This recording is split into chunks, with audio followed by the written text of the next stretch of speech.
경제적으로 여유도 생겼는데 엄마 모시고 와서 24시간 간병인을 쓰는 게 어때?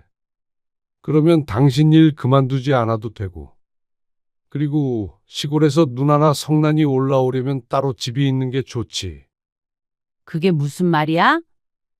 장인어른이 남겨주신 걸로 작은 아파트 하나 사서 거기다가 엄마 모시자고. 그러면 서로 편하잖아. 당신도 시누이가 집에 막 오는 건 싫을 거잖아. 일단 재산 목록부터 확인해 봐야지. 그 돈은 내 돈인데 왜 그걸로 어머님 집을 구하고 간병인을 쓰고 그래? 그건 당신이랑 고모들이 돈 모아서 해. 그게 무슨 말이야? 아버지가 주신 돈은 내 거야. 당신 준 게 아니라고. 그게 말이 되냐? 부부잖아. 아니, 당신은 우리 아버지한테 한 게 뭐가 있다고 그 돈을 마음대로 써? 평생 당신 식구들밖에 모르고 살았잖아. 당신이 장인 장모 신경이나 쓴 적 있어? 내 돈은 건들지 마. 오늘 이야기 속 주인공은 53세 강명희 씨입니다. 그리고 그녀의 남편과 시집 식구들에 관한 이야기이죠. 강 씨는 아나무인 시집 식구들과 우유부단한 남편을 평생 참아왔는데도 이번에는 그러질 못했습니다. 일평생 아내 눈치보다 자기 부모, 가족 눈치를 보며 살아온 남편. 피해자는 늘 강 씨였습니다. 아무리 부당한 일이 있어도 이해해야 했고 인내해야 했죠. 남편은 그것이 평화를 지키는 일이라고 했습니다. 강 씨 하나만 희생하면 모두가 평화롭다고. 남편에게 강 씨의 친정 식구들은 늘 뒷전이었습니다. 장모님은 그래도 이해해 주시잖냐. 장인어른은 그런 거 신경 쓰는 분 아니잖냐. 그런 말로 가스라이팅 했습니다. 그래 놓고는 막상 친정아버지가 돌아가실 때가 되니까 친정 재산에 눈독 들이는 남편이 꼴보기 싫은 것을 넘어서 죽을 만큼 미웠습니다. 결혼할 때 돈 한 푼 안 보탠 시집 식구한테나 유산을 바랄 것이지 왜 자신의 것이 아닌 걸 탐내는지 몰랐습니다. 그나마 있던 정내미도 떨어지는 기분이었습니다. 강 씨는 남편과 함께 나눌 생각도 그걸로 시어머니 간병인을 쓸 생각은 추호도 없었습니다. 그렇다면 선택은 하나였죠. 강 씨는 남편과 30년 가까이 살았고 슬아엔 아들이 둘 있었습니다. 강 씨의 시집은 2시간 정도 떨어진 시골에 있었습니다. 그곳에 시집 식구들이며 친척들이며 전부 모여 살았습니다. 강 씨는 그곳이 싫었습니다. 결혼한 뒤부터 시집이 좋았던 적은 단 한 번도 없었습니다. 단 한 번도 말이죠. 명절 당일 저녁까지 있자고? 그래야 누나도 보고 오지. 그러면 나는 친정 안 가? 에이, 조금 늦게 가도 처형은 있잖아. 당신이랑은 상황이 다르지. 남편은 3남매 중 둘째였고 위로는 누나, 아래로는 여동생이 있었습니다. 그리고 강 씨는 언니 하나가 있었죠. 여동생은 결혼을 안 해 시부모님과 함께 하는데 시집간 누나는 점심 지나서 오니까 얼굴도 보고 함께 식사도 한 끼 하고 오자는 말이었습니다. 그렇게 되면 강 씨가 늦은 시간에나 친정에 도착할 텐데 말이죠. 일찍 친정에 가서 점심 저녁 먹고 집에 돌아가서 다음날 연휴 마지막 날엔 좀 쉬려고 했는데 남편의 말대로라면 그게 안 될 것 같았습니다. 그러면 우리 집에서도 하룻밤 자야겠다. 그리고 오전에 돌아와서 종일 쉬어야겠다고 생각했습니다. 남편의 의견을 반영했고 강 씨가 양보했다고 생각했죠. 하지만 남편은 난색을 표했습니다. 그러면 하루도 못 쉬는 건데? 아니면 우리 집에서는 1~2시간만 있다가 오려고 그래? 어처구니가 없어서 남편에게 따지자 남편이 어찌할 바를 몰랐습니다. 그렇다고 시집에서 일찍 나오자는 소리는 죽어도 하지 않았습니다. 강 씨는 시집에서 차례 음식을 하고 일하는 것은 괜찮았습니다. 며느리이기 때문에 어쩔 수 없는 부분도 있다고 생각했습니다. 하지만 그렇다고 해서 며느리가 친정에도 갈 시간을 안 주는 것은 너무 부당했습니다. 그것까지는 강 씨도 이해할 수 없었죠. 그러면 최대한 일찍 나오자. 내가 말해볼게. 결국 남편이 한 발짝 물러났습니다. 예. 접시 없다고 그런다. 얼른 설거지해서 갖다 줘. 네. 어머님. 예, 그리고 전 부칠 준비하고. 네. 며느가 강 씨 하나라 강 씨는 얘라고 불렸습니다. 그 소리가 들려오면 강 씨는 잔뜩 긴장해야 했습니다. 새벽 일찍 일어나 시집에 내려왔는데 오자마자 몇 번 앉아보지도 못했습니다. 강 씨가 예상했던 것보다도 노동의 강도가 셌죠. 그리고 강 씨의 시누이는 정말로 손 하나 까딱하지 않았습니다. 엄마가 부엌에 있으면 설거지라도 거들만한데 시어머니는 자식은 귀한지 뭘 하란 소리를 한 번도 하지 않았죠. 힘들지. 남편이 시어머니가 안 보이는 틈을 타서 부엌으로 왔습니다. 그러면서 강 씨의 어깨를 주물렀습니다. 강 씨는 울상이 되었습니다. 어린 마음에 억울하기도 했습니다. 왜 며느리들만 이 고생을 해야 하는지 이해해 보려고 노력해도 잘 이해가 되지 않았습니다. 당신도 좀 도우면 안 돼? 야, 그러면 큰일 나. 나도 돕고 싶은 마음은 굴뚝 같은데 당신 위해서 가만히 있는 거야. 그러면서 남편은 시어머니가 돌아오는지 안 오는지 자꾸만 부엌 입구를 힐끔거렸습니다. 참 멋없는 사람이었죠. 나 욕 먹어도 되니까 도와줘. 강 씨도 오기가 생겨서 남편에게 말했더니 남편이 난처해했습니다.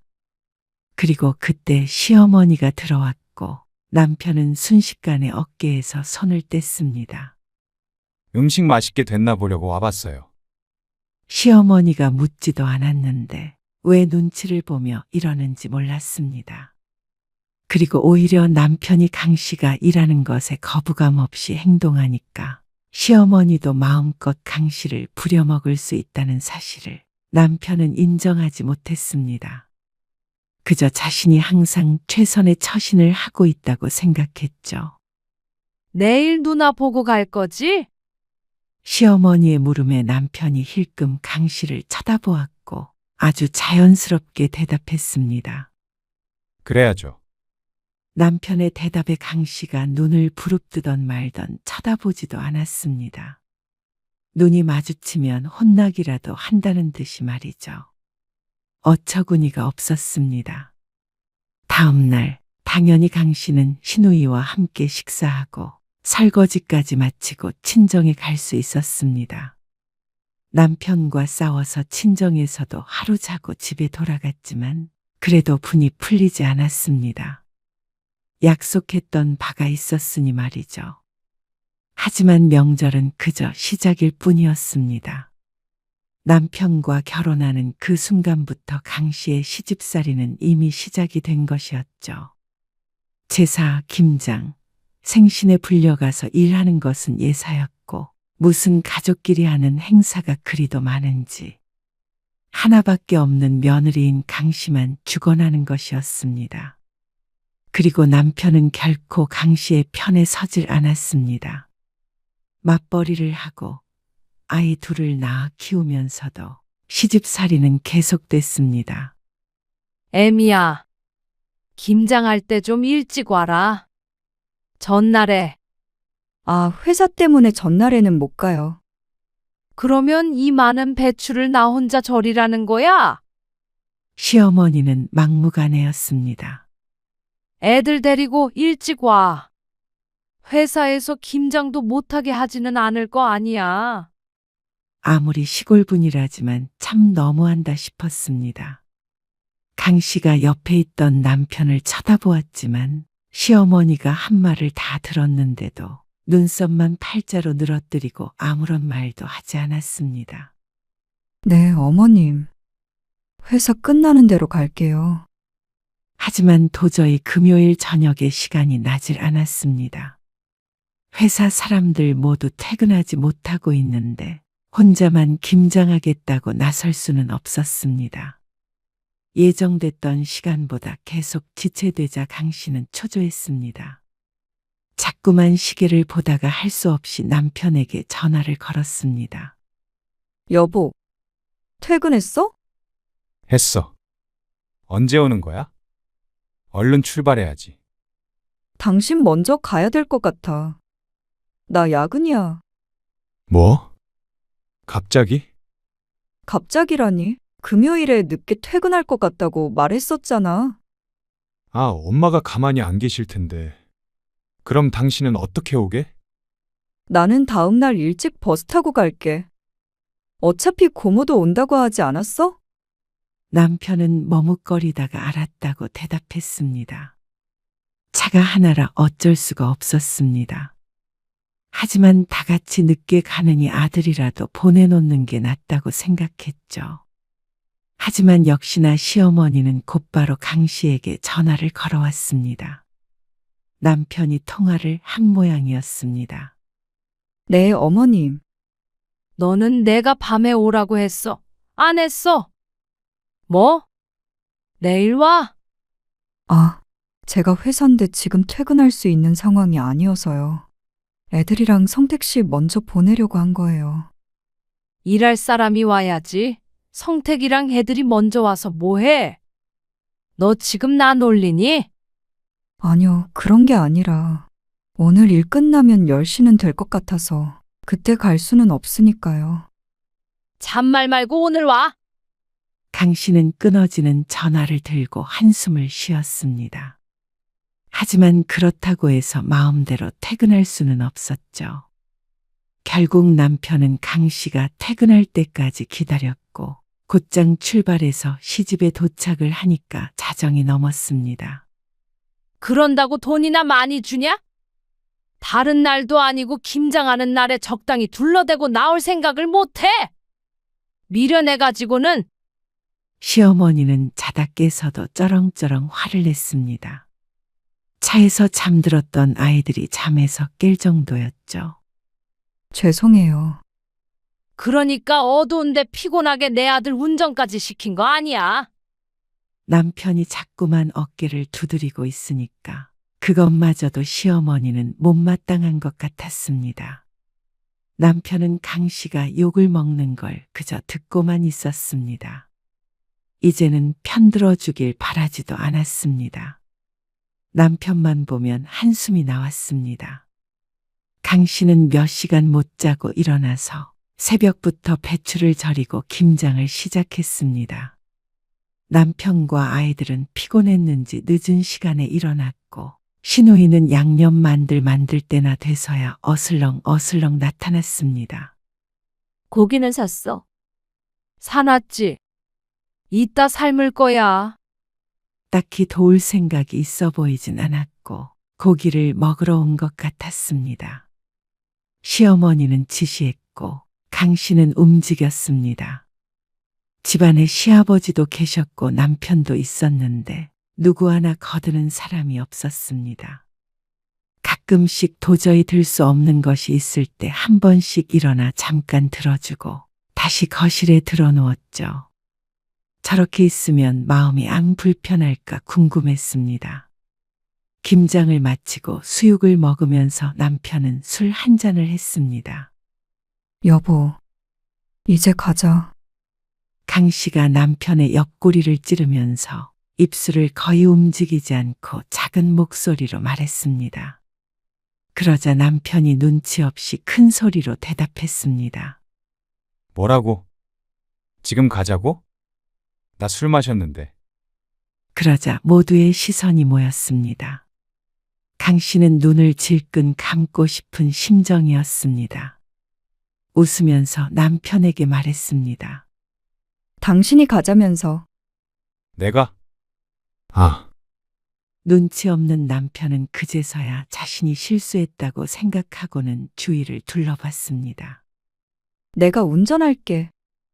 그냥 자고 내일 가지. 뭘 벌써 가려고 그래? 아, 내일 친정에 좀 들르기로 해서요. 아버지가 입원하셔서. 그 얘긴 남편에게 따로 들은 바가 없는지 시어머니는 잠시 눈을 동그랗게 떴습니다. 그러더니 말했습니다. 내일 아침 일찍 출발하면 되겠네. 그래, 오빠. 내일 가. 몇 년 전 결혼한 작은 시누이도 옆에서 시어머니를 거들었습니다. 역시나 이렇게 될 걸 예상했어야 했습니다. 전날 집에서 출발하기 전에 남편에게 신신당부를 했습니다. 술을 먹더라도 적당히 먹고 밤에는 늦더라도 집에 돌아오기로 말이죠. 그런데 남편은 나몰라라였습니다. 이 상황에서 어떻게 그런 말을 꺼내냐는 듯 억울해 보이기도 했습니다. 결국엔 시집살이를 남편이 시키는 거라고 하더니 그 말이 딱 맞았습니다. 강 씨의 시집살이는 전부 남편 때문이었습니다. 돌아버릴 노릇이었죠. 강 씨는 돌아와서도 한동안 남편과 말도 안 하고 지냈습니다. 남편은 처음엔 미안해하다가 스스로를 정당화했죠. 그럼 내가 거기서 뭐라고 했어야 해? 당연히 집에 가겠다고 했어야지. 당신 다음 날 어떻게 했어? 술병 나서 점심 지나서 출발했지? 그리고 힘들다고 우리 아빠 병원 나만 보냈지? 그러자 남편은 할 말이 없는지 잠시 한숨을 쉬었습니다. 거기서 내가 일어났으면 엄마가 내가 아니라 당신을 미워한다고. 당신이 가자고 재촉해서 간 게 뻔히 보이잖아. 당신이 처신 잘했으면 그렇게 생각 안 하셔. 그리고 그게 무서워서 내가 집에 가고 싶을 때 가지도 못해? 어른들은 그렇게 생각 안 하신다고. 그리고 당신은 왜 우리 집만 가면 빨리 돌아가자고 그 난리야. 그냥 좀 있으면 안 되는 거야? 뭐라고? 당신은 내가 거기서 내내 일만 하는 거 몰라서 그래? 어머님은 늘 나한테 뭐라고 하시고. 그냥 그건 좀 참으면 되잖아. 거기서 일주일 내내 있는 것도 아니고. 하룻밤 자고 오는 것도 그렇게 싫어하면 오히려 내가 서운하지 않겠어? 서운? 당신이 그런 소리 할 상황이야? 아빠 병원도 같이 안 갔잖아. 그것도 술 먹어서 힘들다고. 다음 주에 가면 되잖아. 왜 굳이 김장 다음 날 가자고 그래가지고. 다음 주면 퇴원하시거든. 그러자 남편이 입을 닫았습니다. 하지만 여전히 강 씨에 대한 불만은 있는 것 같았습니다. 자꾸만 분란이 생기는 게 강 씨의 탓인 것처럼 굴었습니다. 강 씨만 참으면 모든 게 완벽한 듯이 말이죠. 결국 남편은 뒤늦게 사과를 하기는 했지만 늘 이런 식이었습니다. 그 이후로도 강 씨가 아무리 바꿔보려고 해도 바뀌지 않았습니다. 시집 일정 때문에 강 씨는 친정을 제대로 챙기지 못할 때가 많았습니다. 결혼할 때는 시집에서 보태준 것 하나 없었고 오히려 친정에서 도움을 좀 줬는데 어째서 강 씨 부부의 효도는 시집 식구들 차지인지 몰랐습니다. 시아버지가 돌아가시고 나서는 특히나 더 심해졌습니다. 집안의 아들은 강 씨의 남편 하나밖에 안 남게 된 것이었습니다. 강 씨의 아들들은 학생이었고 말이죠. 애미야, 우리 지붕에서 물이 자꾸 새가지고 지붕 공사하는 사람을 불렀더니 이거 다 뜯어야 된다더라. 아, 네. 들었어요. 수리비는 내 통장 말고 성임이한테 보내라. 나는 이체할 줄은 모르니까. 아, 지붕 수리비요. 그래.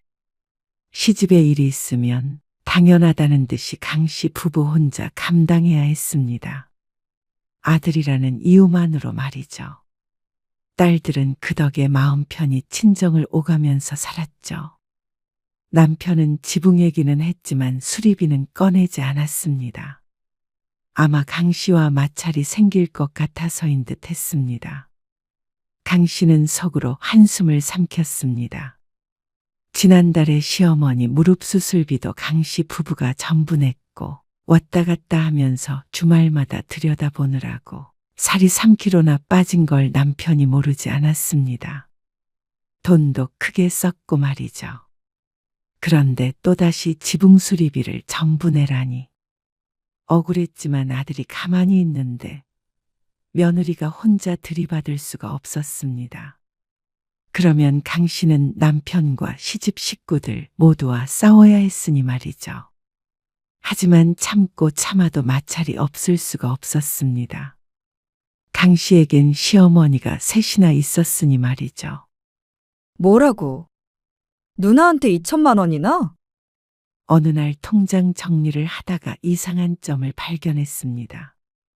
남편의 통장에서 신우이에게 2천만 원이 송금이 된 내역이었습니다. 남편에게 묻자 남편이 머뭇거리면서 누나가 급하다길래 빌려줬다고 말했습니다. 그런데 그게 벌써 7개월 전이었습니다. 언제 준다고 그랬는데? 3개월이라고 하긴 했는데 뭐? 그러면 지났잖아. 강 씨는 남편에게 너무 화가 났습니다. 상의도 없이 큰 돈을 빌려준 것도 그렇고 갚기로 한 시일이 한참 지났는데도 못 받은 것도 어처구니 없었습니다. 만약 강 씨가 우연히 발견하지 못했더라면 남편은 끝까지 말을 안 했을 수도 있었습니다. 얼른 누나한테 전화해. 돌려달라고. 아, 무슨 빚쟁이야? 때 되면 갚겠지. 남편은 혼자 태평했습니다. 하지만 200만 원도 아니고 2천만 원이었습니다. 그리고 강 씨는 신우이라는 사람을 잘 알았습니다. 능구렁이 같아서 어영부영하다가 내가 언제 빌렸느냐고 해도 이상하지 않을 사람이었죠. 강 씨는 초조한 마음에 남편을 닥달했습니다. 그러자 남편이 마지못해 전화를 들었습니다. 아마 한 번도 돌려달란 소리도 못했을 게 뻔했습니다. 달라고 한 적은 있어? 그러자 남편이 대답은 없고 한숨을 쉬며 번호를 눌렀습니다. 그게 말도 꺼낸 적이 없다는 뜻이었습니다. 역시나 전화를 받은 신우이는 뻔뻔하게 나왔습니다. 내가 그 돈 떼먹어? 돈이 있으면 주지. 없으니까 못 주는 거고. 너는 그런다고 누나한테 이렇게 돈 달라고 전화를 해? 그런데 그 소리를 듣고 남편은 누나한테 뭐라고 하는 게 아니라 강 씨에게 화살을 돌렸습니다. 꼭 강 씨 때문에 누나한테 핀잔을 들었다는 듯이 말이죠. 기가 막혀서 쳐다보고 있는데 남편이 말했습니다. 그렇지? 그냥 생각나서 해본 거야. 천천히 줘. 아주 보살이 따로 없었습니다. 그리고 그 옆에 서 있는 강 씨만 사악한 막이었죠. 어련히 알아서 주겠어. 신경 쓰지 마. 왜 나를 나쁜 동생을 만드는 거야, 당신은? 누가 하고 싶은 말을 하는 거야. 내가 누나 돈 뺏어오자 그랬어? 우리 돈 돌려받으란 거지. 아, 됐어. 이 문제는 또 꺼내지 마. 기가 찼습니다. 남편의 통장에 들어있었어도 남편 혼자만의 것이 아니었습니다. 어떤 목적이 있어서 따로 만든 통장이었는데 강 씨도 남편도 각자 벌고 각자 쓰는 그런 가정이 아니었습니다. 모든 돈은 섞였고 노후 준비를 하기 위해서 강 씨가 관리했습니다. 그러니까 남편의 행동은 배신 행위였습니다. 하지만 그런 강 씨의 심정을 남편은 이해 못했습니다. 가족끼리 돈 좀 빌려줄 수도 있지. 그걸 가지고 왜 이렇게 달려드냐는 식이었습니다. 그리고 그건 신우이도 마찬가지였습니다. 형님, 전데요. 애 아빠가 말을 못해서 제가 전화드렸어요. 지난번에 빌려가셨던 2천만 원이요. 그거 좀 돌려받으려고요. 남편이 돈을 빌려준 사실을 안 뒤 1년이 또 흘렀을 때였습니다. 그때까지도 2천만 원은 커녕 일부도 받지 못했기에 강 씨가 전화를 할 수밖에 없었습니다. 도대체 시집 식구들은 강 씨 부부를 호구로 아는 것 같았습니다. 열심히 벌어서 자꾸 자꾸만 시집으로 줄줄 새니까 강 씨도 이제는 독해질 수밖에 없었죠. 그런데 남편도 옆에서 화를 냈고 시누이도 그리고 시어머니도 마찬가지로 강 씨를 정신이 이상한 사람으로 보았습니다. 옳게 너무하는 거 아니야? 내가 그 돈 떼먹어? 떼먹냐고? 벌써 빌려가신 지 1년 반이 지났잖아요. 애아빠가 그런 말을 못하니까 제가 대신 전화드렸어요. 그런데 어쩐 일인지 시누이와 시어머니가 같이 있었던 모양이었습니다. 갑자기 전화를 바꿔들더니 시어머니가 호통을 쳤습니다. 너는 시댁이 얼마나 우스웠으면 이런 전화를 하니? 여보, 얼른 끊어, 이게 뭐 하는 거야? 당신이 너무 예민한 거야. 그깟 돈 안 줄까봐 그래. 그게 아니고요. 어머님, 이렇게 시누이랑 시애미도 무시하는데 집에서 내 아들 남편 대접이나 해주니. 도대체 무슨 논리로 비난을 하는 것인지 몰랐습니다. 어째서 돈 빌려준 쪽이 욕을 먹어야 하는지 몰랐습니다. 그리고 사고를 친 장보님마저 강 씨가 가만히 있어 주길 바랐습니다. 세상 사람들에게 물어보고 싶었습니다. 강 씨가 예민한 것인지, 시집 식구들은 정말 상식적인 게 맞는지, 오랜 세월 비슷한 일을 반복하다 보니까 강 씨도 헷갈릴 지경이었습니다. 결국 돈은 그로부터 1년에 걸쳐 1,000만 원씩 받았습니다. 아마 강 씨가 전화하지 않았더라면 못 받았을지도 몰랐습니다. 그렇게 수십 년이었습니다. 그동안 너무나도 많은 일이 있었습니다. 시어머니가 한 달 동안 머물다 간 적도 있었는데 친정아버지 칠순의 남편은 1시간 반이나 늦게 온 적도 있습니다. 시어머니와 함께 외출했다 말이죠. 중간에 강 씨가 시집 식구들과 연을 끊다시피 한 적도 있었는데 남편은 그때에도 시집에 자주 드나들었습니다. 그리고 늘 강 씨를 설득했습니다. 나이든 부모 심정 이해해줘라. 네가 참아라. 강 씨의 친정어머니가 돌아가셨을 때에도 시집에서 부의금은 총 10만 원 들어왔습니다. 시어머니 시누이 둘 모두 포함해서 딱 봉투 하나였습니다. 그러니 강 씨가 시집에 정을 둘 수가 없었죠. 강 씨라고 남편과 이혼 얘기를 꺼내보지 않은 게 아니었습니다. 하지만 자식들 때문에 이혼 직전까지 갔다가 돌아서고 또 돌아서고 했죠. 그렇게 강 씨는 50대가 되었습니다. 강 씨의 친정아버지는 중증 질환으로 입원해서 벌써 1년째 치료를 받고 있었습니다. 명희야, 다음 주에 병원에 못 가거든. 네가 좀 대신 가줘라. 알았어. 강 씨는 언니와 교대하면서 아버지를 돌보았습니다. 간병인이 있어서 매일 가진 않았어도 그래도 직장 다니면서 일주일에 2번은 들여다봐야 했습니다. 몸도 마음도 지쳤지만 어쩔 수 없었죠. 그런데 강 씨의 시어머니에게도 큰일이 생겼습니다. 애미야, 나 왔다.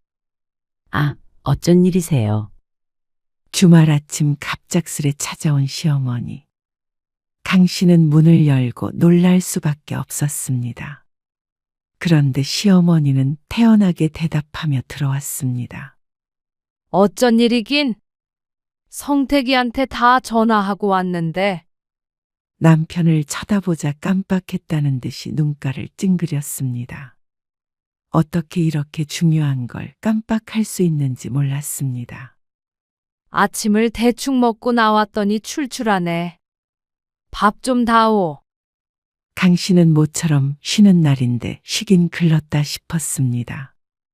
오늘은 병원에도 안 가는 날이라서 집에서 퍼질러져 있으려고 했습니다. 몇 달간 회사도 바빠서 강 씨는 몸이 나만하질 않는 것 같았습니다. 시어머니를 보자 벌써부터 녹초가 된 기분이었습니다. 시어머니는 80대 중반에 가까운 나이에도 불구하고 참 건강하셨습니다. 혼자 버스를 타고 이렇게 다른 지역에 있는 아들 집에 찾아올 정도면 말 다 했습니다. 꼬장꼬장한 성격 탓에 늙지도 않는 모양이었습니다. 강 씨는 세월이 흘러 시집 식구들과는 그럭저럭 지냈습니다. 잘 지낸다는 말은 아니었습니다. 겉으로 보기엔 다른 고부 사이와 다를 바 없이 적당히 불편하고 적당히 가까운 그런 사이였지만 속으론 골물대로 골맞죠. 그런데 영진이랑 영석이는 어디 있냐? 학교 갔냐? 학교라뇨? 둘 다 자기들 집에 있죠? 뭐? 그게 무슨 말이야? 걔들이 집이 있어? 애기들이? 강 씨는 시어머니 말에서 뭔가 이상한 것을 느꼈습니다. 고개를 갸웃거리면서 대화를 이어갔습니다. 애들 직장 근처에 방 얻어서 살고 있잖아요. 시어머니도 아는 사실이었습니다.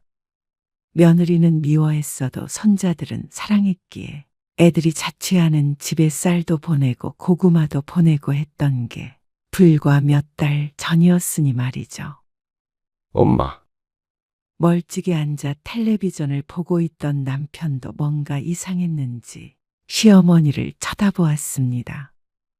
혼란스러운 눈을 한 시어머니가 보였습니다. 무슨 말 하는지 하나도 모르겠다.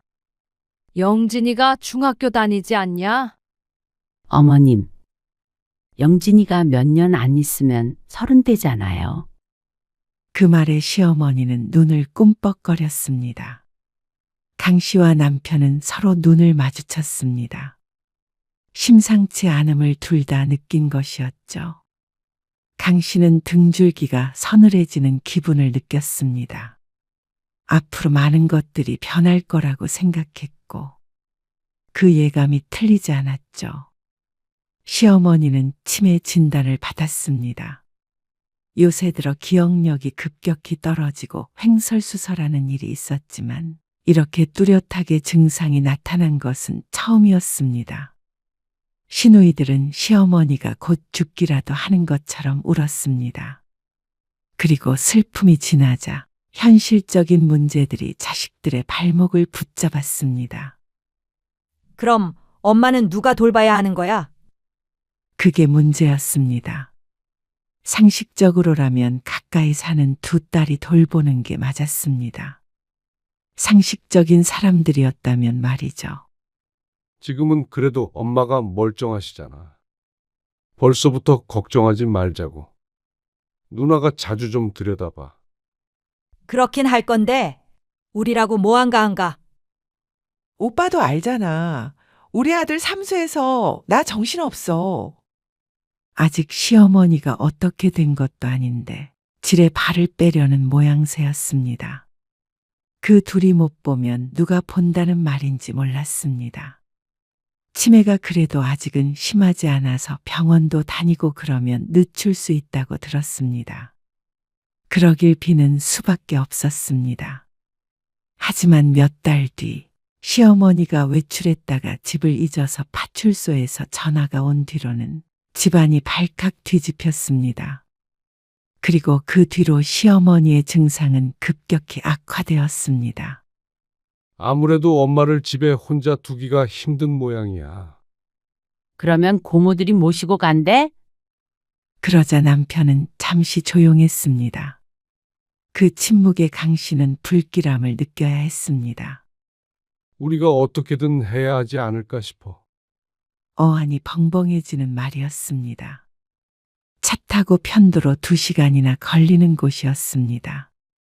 왔다 갔다 한다고 하더라도 일주일에 한 번도 사실 무리였습니다. 이곳에서의 생활이 있으니 말이죠. 당신 설마? 하지만 그 설마가 사람을 잡았습니다. 우리가 어머니 모시고 오는 거 어때? 뭐라고? 둘 다 바빠서 돌볼 수가 없다고 하는데 그러면 어떡해? 저렇게 엄마를 혼자 둬? 그러다가 무슨 일이라도 생기면 어떡해? 그런다고 집으로 모시고 오자니. 다른 데가 아픈 것도 아니고 치매야, 여보. 그러면 누군가는 옆에 붙어서 수발을 들어야 한다고. 바쁘기는 우리가 제일 바쁜 거 몰라? 고모들은 그래도 시간 조절을 할 수 있잖아. 말도 안 되는 소리였습니다. 늘 직장 일이 바빠서 강아지 한 마리도 키워본 적이 없었습니다.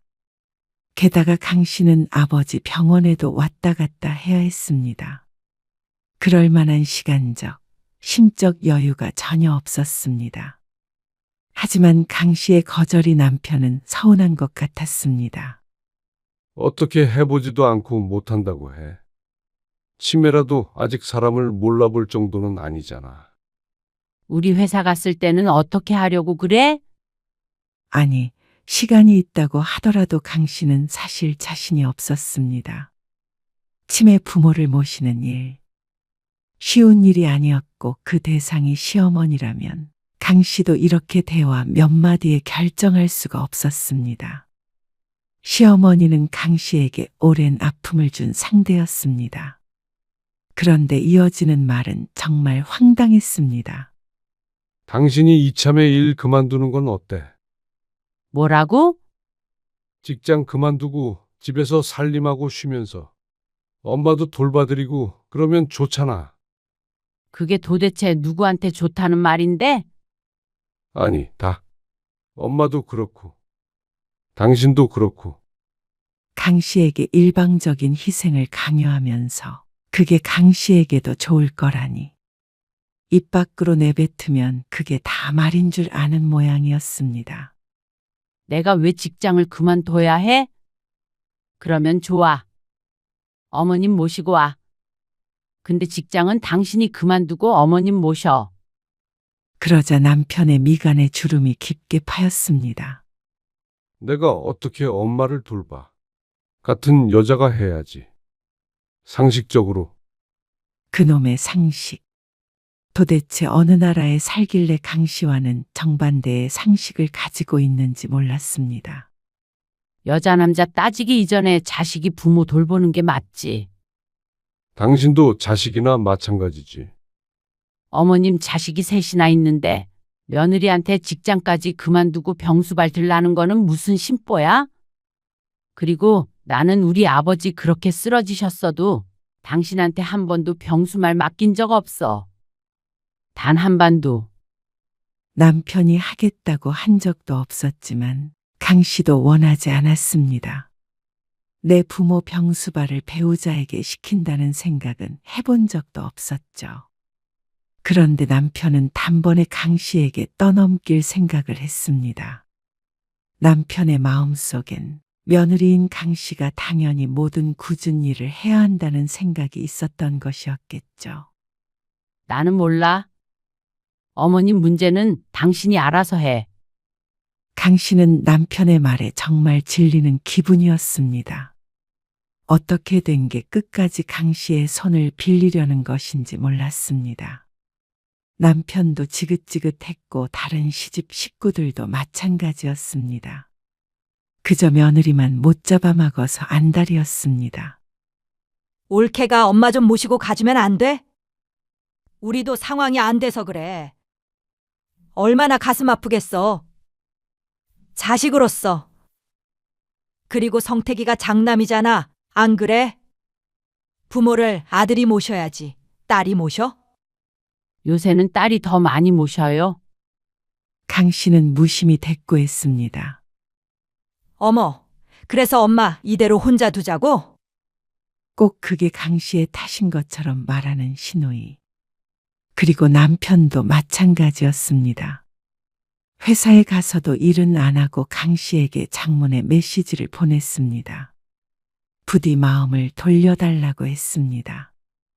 하루에 몇 시간씩은 간병인도 쓸 수 있는 것 같다면서 강 씨를 덜 힘들게 하겠다는 말과 함께 그래도 돈은 자신이 더 잘 버니까 그게 합리적인 선택이라고 했습니다. 이런 사람과 살고 있었던 스스로가 한심했습니다. 아무리 자식들이 마음에 걸려도 젊었을 때 갈라설 걸 하고 후회했죠. 내가 장남인데 어떻게 엄마를 책임을 안 져? 그러면 나도 아버지 우리 집에 모시고 와봐. 그러면 당신이 우리 아버지 수발들 거야? 뭐, 얘기가 왜 그렇게 돼?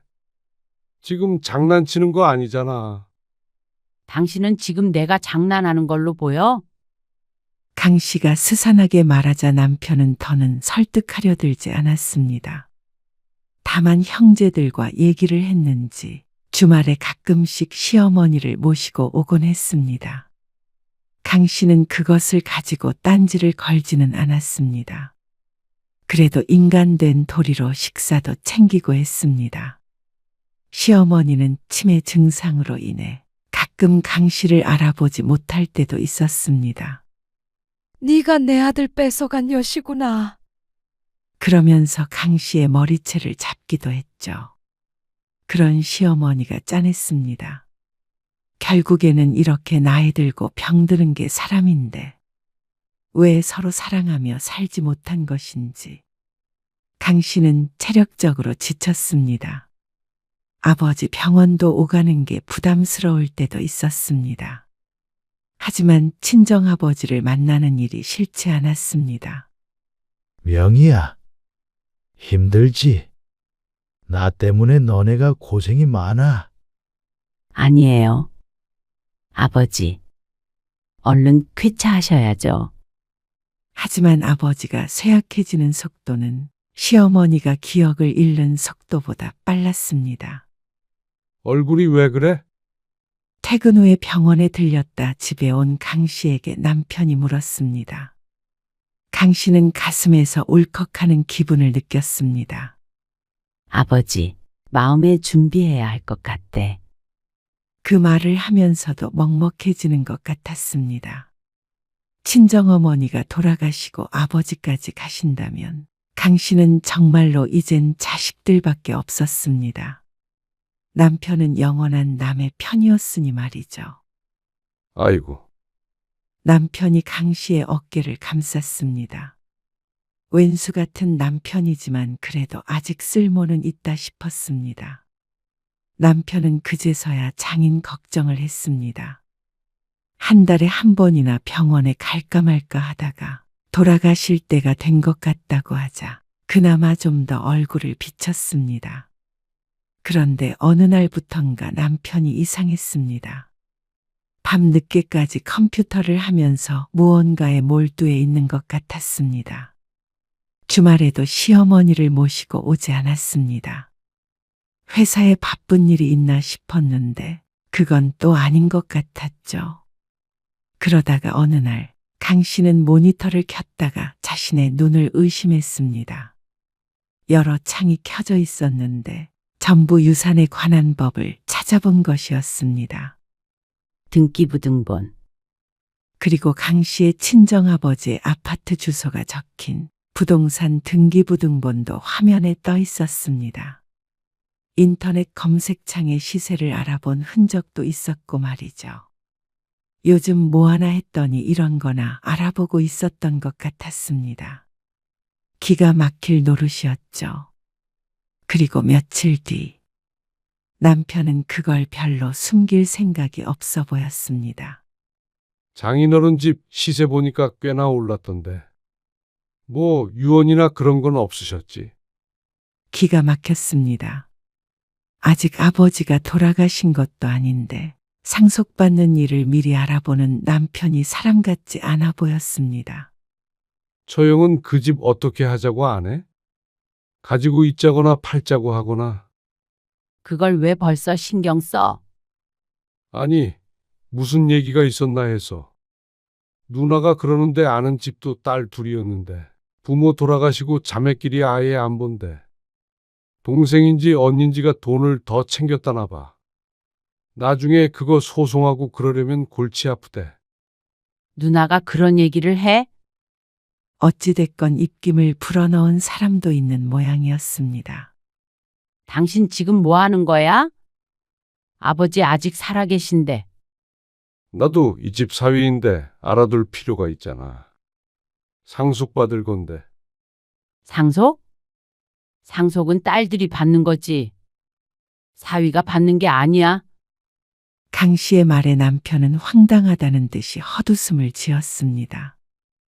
당신이 받는 게 내가 받는 거지. 무슨 그런 말이 다 있어. 아이고, 알았어.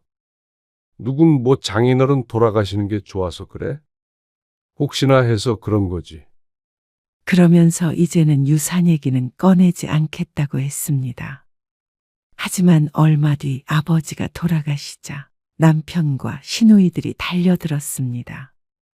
경제적으로 여유도 생겼는데 엄마 모시고 와서 24시간 간병인을 쓰는 게 어때?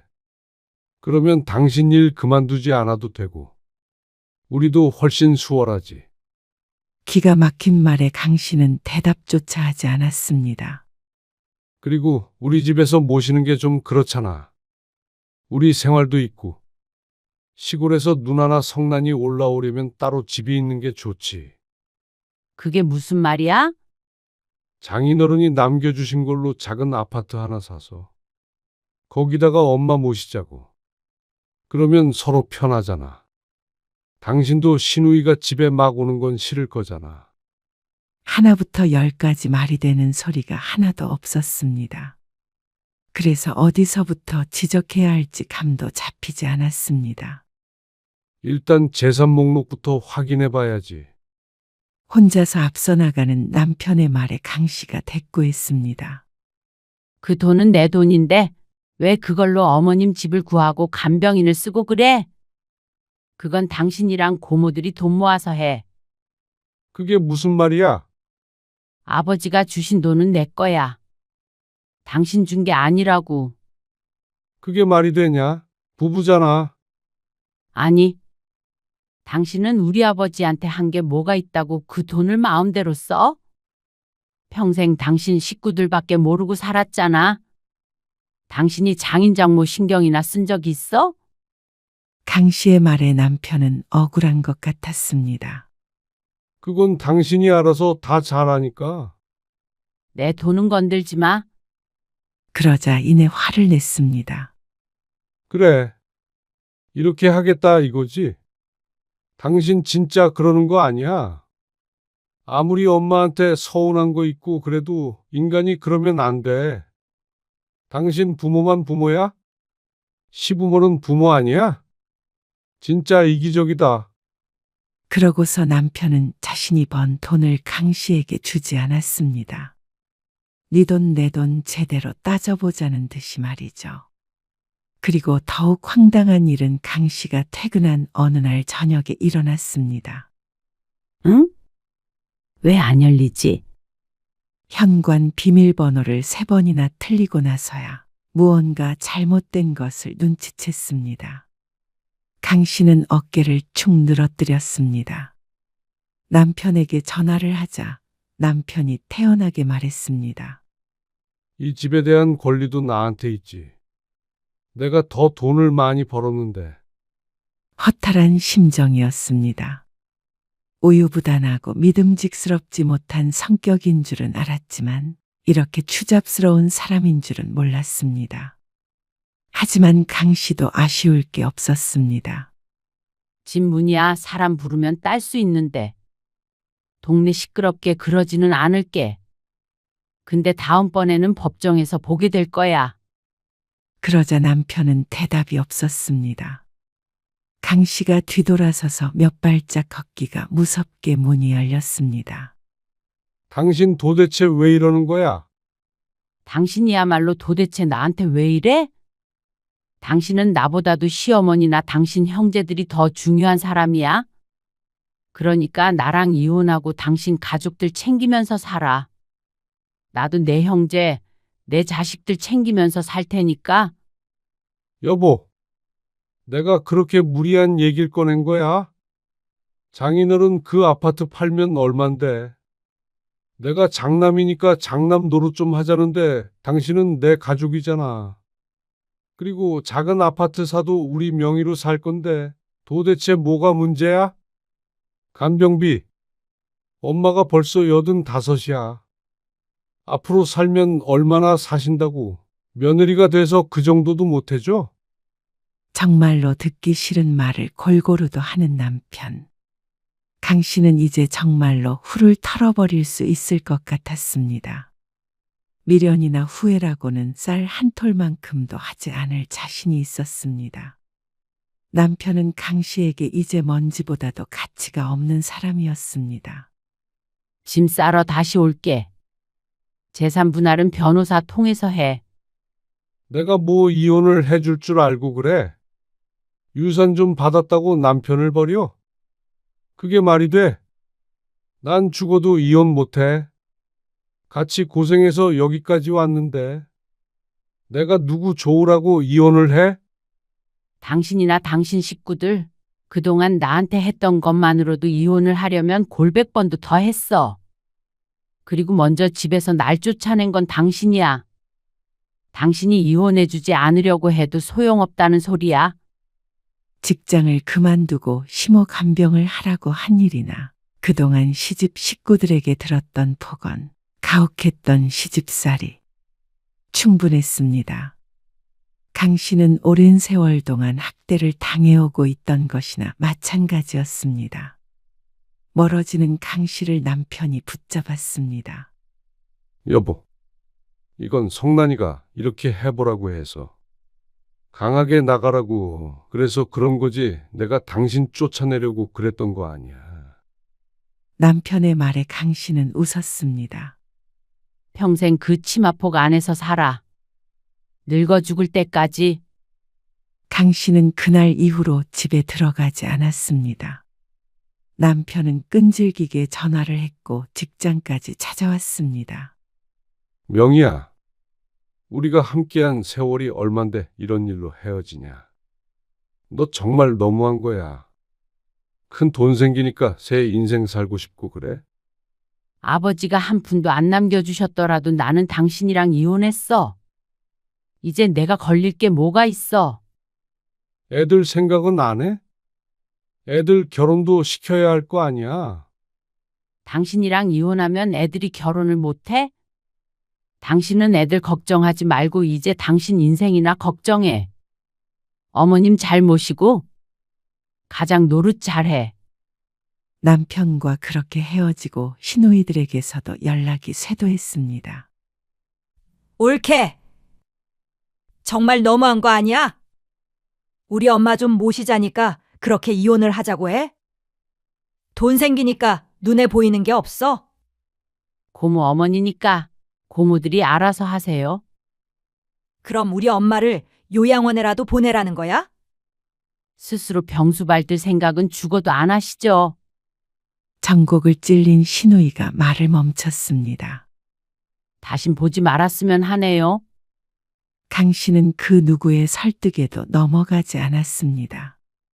그동안의 정을 들먹거리며 남편은 끝까지 강 씨를 붙잡았습니다. 하지만 평생 나를 괴롭혔던 시어머니의 치매 병수발을 하면서 두 시누이 뒤치다꺼리를 하면서 말년을 보낼 수는 없었습니다. 그것이야 말고 스스로에게 미안한 짓이었습니다. 결국 강 씨는 남편과 이혼을 했습니다. 재산 분할하는 과정에서 집은 남편이 가지기로 했습니다. 대신 강 씨는 그에 상응하는 나머지 재산을 깡그리 가져왔죠. 그리고 유산은 강 씨의 몫이었습니다. 강 씨는 작은 아파트를 구입했습니다. 오롯이 자신만의 공간이었습니다. 아들들은 부모의 이혼에 충격을 받은 것 같았지만 반대하지는 않았습니다. 아들들도 강 씨가 고생하며 산 것을 충분히 눈으로 봐왔으니 말이죠.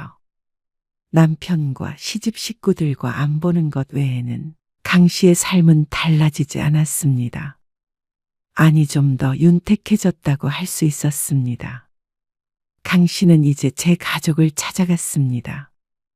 그래도 마지막에 아버지 간병을 같이 하면서 더욱 가까워졌죠. 친정 식구 하나 남았는데 서로 기대며 살자 싶었습니다. 그리고 아들들을 통해서 간간히 남편에 대한 소식을 들었습니다. 시어머니는 결국 요양원으로 모셔진 모양이었습니다. 그리고 시누이들이 요양원비를 같이 내는 걸 거부해서 그 모든 부담을 남편이 하고 있는 것 같았죠. 남편은 전보다 피폐해졌다고 했습니다. 살도 많이 빠졌고 집도 가보면 엉망이라고 하는 아들의 말을 듣고 강 씨는 덤덤했습니다. 이제 강 씨가 신경 쓸 문제가 아니었습니다. 강 씨와 남편의 입장이 크게 달라졌습니다. 강 씨는 일할 만큼 하다가 은퇴하면 그 뒤로는 여유롭게 살아갈 수 있었습니다. 그런데 남편은 부양해야 할 가족이 있었고 퇴직까지는 몇 년 남지 않았습니다. 가진 건 집뿐이었죠. 남편은 아마 퇴직 후의 삶에 대해 아주 깊은 고민을 해야 할 것이었습니다. 그렇지 않으면 비참해질 테죠. 자신을 찾았고 이제야 진정한 삶을 살기 시작했으니까요. 긴 터널을 빠져나온 강 씨는 이제 환한 햇살 아래 서 있었습니다. 앞으로 펼쳐질 길이 어떤 모습일지 알 수 없지만 두렵지 않았습니다.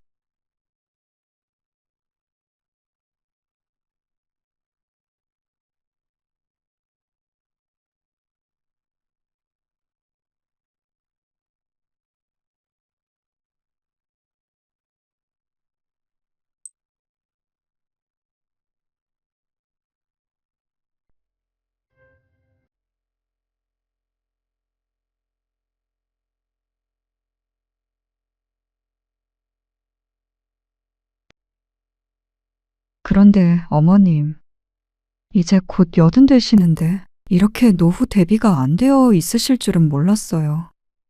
저희는 그렇게 생각해요. 결국 나이 들어서 돈 없는 건 본인이 책임져야 하는 거죠. 열심히 노후 준비한 사람들? 자식들에게 손 안 벌리고 잘 살아요. 모든 게 자업자득이고 인과응보죠. 우리가 그 돈을 다 어디다 썼는데, 호열이 너 하나 잘 되라고. 설마 저 때문이라고 말씀하시고 싶으신 거예요? 결국엔 어머니 아버지 선택이셨죠. 어머니 이러시는 거 자식 입장에서 정말로 부담돼요. 오늘 이야기 속 주인공은 78세 박순미 씨입니다. 그리고 그녀의 아들과 며느리에 관한 이야기이죠. 한평생을 자식 하나만을 바라보고 살았던 박 씨 부부. 내 한 몸 편한 것보다도 자식이 잘 되는 것이 항상 우선이었습니다. 그렇게 해서 자식 앞길에 도움이 된다면 그것이야말로 모두를 위한 길이라고 생각했습니다.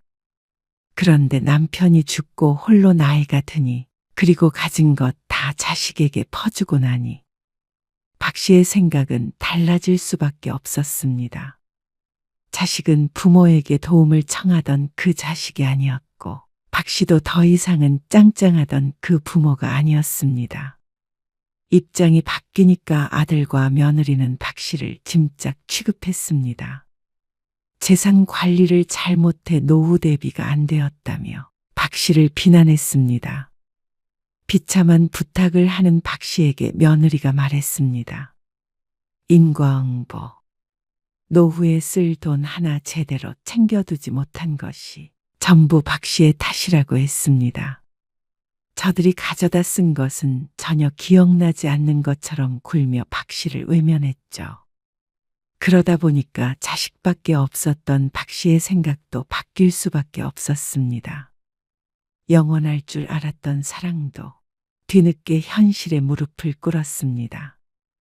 뒤늦게 정신 차린 박 씨는 이제 자식에게 노후를 기대는 어리석은 짓은 하지 않기로 결심했습니다. 차라리 재산을 지켰더라면 자식이 없어도 살아갔을 텐데 자식은 있는데 돈이 없으니 살아갈 수가 없었습니다. 박 씨는 아들이 하나 있었습니다. 애지중지 키운 외아들이었습니다. 그러니까 모든 걸 쏟아부어 키웠죠. 호열이가 전세로는 가기 싫다고 하네. 아이고, 지금 사는 집 보증금 합쳐가지고 어떻게 안 된대요? 될 것 같았으면 당신한테 이렇게 말도 안 했지. 아들이 결혼을 앞둔 어느 날 남편이 낮은 목소리로 말했습니다. 아들 결혼에 지원을 해줘야 하는데 웬만해선 전셋집을 구했으면 하는 마음이었습니다. 박 씨 부부도 어느 정도 여윳돈은 있어야 하지 않을까 싶어서였죠. 그런데 아들은 무리를 하더라도 집을 사고 싶어 했습니다. 그래서 상견례를 앞두고 아들을 불러 상의를 했습니다. 우선 전세로 가고 천천히 넓히면 되잖니? 내 집도 없이 시작하는 것보다 조금 무리하더라도 그게 맞는 것 같아요. 그리고 서울 집값은 반드시 올라요. 그러면 엄마 아빠도 좋죠. 그래서 남편이 노후 얘기를 꺼내자 아들은 오히려 기가 막히다는 듯이 대꾸했습니다. 노후요. 그런 걸 왜 신경 쓰세요? 아들이 있는데. 든든한 말이었지만 불안한 건 사실이었습니다. 남편은 대학 시절 공부를 할 때부터도 그런 얘기를 종종 했습니다. 나중에 성공해서 갚겠다. 남들보다 공부를 오래 하며 들인 돈이 많았습니다. 미안한 마음에 하는 소리였다고 여겼습니다. 자식 잘 되라고 물심양면 지원을 아끼지 않았습니다. 그런데 결혼할 때도 예상보다 큰 돈을 쓰게 된 것이었죠. 결국 아들이 원하던 대로 집을 샀고 이듬해 식을 올렸습니다. 며느리는 혼수를 해왔고 말이죠. 그런데 정작 몇 년 후에 집값이 오르자 엄마 아빠도 집값이 오르면 좋을 거라고 했던 말과는 달리 박 씨 부부에게 떨어지는 것은 전혀 없었습니다. 박 씨 부부가 살던 집은 오르지도 않았고 말이죠. 아들과 며느리는 크게 기뻐했습니다. 그리고 주택담보대출을 받아서 부동산 투자를 해보겠다고 했습니다. 몇 억 버는 것은 우스운 일이라며 말이죠. 그러다가 집값 떨어지면 어쩌려고 그래? 돈을 버는 걸 생각해야죠. 잃을 걸 생각하면 어떻게 돈 벌어요? 네? 맞아요, 어머님. 걱정 마세요. 그런데 박 씨의 우려처럼 아들 내외는 큰 경제적 어려움을 겪게 됐습니다. 부동산 가격이 급격히 떨어지는 바람에 투자했던 자금도 회수가 힘들어졌고 금리가 올라 이자를 내는 것도 빠듯해졌죠. 제발 저희 좀 도와주세요. 아니, 그러게. 남편은 하고 싶은 말을 삼켰습니다. 그리고 한동안 그 이자를 보태주고 힘들다고 할 때마다 금전적으로 도움을 주기도 했습니다. 그렇게 위기를 넘겼죠. 박 씨 부부의 노후 자금은 수십 년간 대부분 아들에게 들어갔다고 해도 과언이 아니었습니다. 성실히 열심히 벌면 줄줄 돈이 샜습니다. 그래도 어떻게 하겠어. 자식이 둘도 아니고 셋도 아니고 호열이 하나뿐인데. 박 씨도 남편의 마음을 충분히 알았습니다. 남편이 아니었어도 박 씨가 도와주자고 발벗고 나섰을 것이었습니다. 세상 어느 부모가 내 자식 힘든 걸 눈뜨고 지켜볼 수 있을까요? 아들네는 끝없이 사고친 끝에 꽤나 넉넉하게 살게 되었습니다. 아들은 직장을 꾸준히 다녔고 며느리와 함께 부동산 투자를 해서 여유로워졌죠. 그러니까 박 씨는 세상을 다 가진 것 같았습니다. 아버님, 어머님 덕이에요. 우리 덕은 무슨? 저희 엄마 아빠도 늘 감사하게 생각해요. 결국 아들네가 처음 투자했던 자본금도 결혼할 때 박 씨 부부가 지원해줬던 돈이었습니다. 그러니까 며느리의 말은 크게 틀린 말이 아니었습니다. 아들 부부는 박 씨 부부에게 잘했습니다. 부모에게서 가져갈 것이 남아있을 때까진 말이죠. 어머님, 준우랑 제인이 좀 봐주실 수 있으세요? 급하게 외출해야 하는데. 그래. 맡겨놓고 가라. 감사해요. 8시쯤 데리러 갈게요. 박 씨 부부와 아들 내외는 가까이 지냈습니다. 아들이 하나라도 외로움은 모르고 살았습니다. 손주도 둘이나 있었고 자주 봤기 때문이었습니다. 준우랑 제인이 온대? 네. 밤에 데리러 온다니까 저녁까지 먹여서 보내면 되겠어요. 그래도 준우 엄마가 다른 며느리들이랑은 다르게 싹싹하고 잘 챙겨. 그걸 말이라고 해요? 마침 그때쯤 박씨 부부가 나가는 모임에서 한창 화제가 됐던 문제가 있었습니다. 한 지인이 며느리와 척을 져서 집에서 쫓겨난 이야기였습니다. 집까지 주고 합가했는데 합가한 지 2년 만에 원룸을 구해 나왔다는 말을 듣고 다들 분개했습니다. 그리고 박 씨의 남편도 있을 수 없는 일이라며 한참을 그 이야기를 하며 지냈습니다. 춘식이 알지? 내 친구. 알죠. 그놈은 애들이 손주도 안 보여준대잖아. 수 틀리면 전화도 안 받는데. 어이구, 뭐 그런 애들이 다 있어요? 그러니까 말이야. 우리는 얼마나 복 받은 거야. 그러니까 애들 맡긴다고 하면 힘들다 소리 하지 말고 눈치도 주지 마라. 손주들을 자주 맡기기는 해도 그런 며느리들과 박 씨의 며느리를 비교할 수는 없었습니다. 내가 왜 눈치를 줘요? 내 손주들인데. 그런데 아들과 며느리는 서서히 변해갔습니다. 이제 더 이상 부모에게는 받을 게 없다고 여겨서였는지도 몰랐습니다. 저희 명절 아침에 가려고요. 왜? 전날에 안 오고? 집도 가까운데 뭐하러 잠까지 자요. 그래, 그러면 몇 시에 올 거야? 그냥 아침 식사할 시간 맞춰서 갈게요. 9시쯤? 그래. 알았다. 호열이 수요일에 안 온대? 목요일에 온대요. 아이고, 명절엔 자고로 같이 음식도 하고 북적하게 시간을 보내는 맛이 있어야 하는데 아침에 왔다가 점심에 가면 정말로 식사만 간단히 한 끼하고 마는 것이었습니다. 남편이 좋아하는 술도 한 잔 아들과 할 수 없었죠. 어머니, 주말에 오셔서 애들 밥 좀 챙겨주세요. 저희 어디 좀 가야 해서요. 주말에 네, 애들을 우리 집에 맡기면 안 되겠어? 왜요? 데려다 줄 시간까지는 안 될 것 같은데. 아버지 허리가 아파가지고 오늘 오전 내내 누워 계셨어. 혹시 몰라서 집에 있어야 할 것 같아. 아이고, 나이 들면 다 여기저기 아픈 게 당연하지. 자꾸만 누워있으면 오히려 더 병나요. 아, 그러니까 운동을 좀 하시라니까.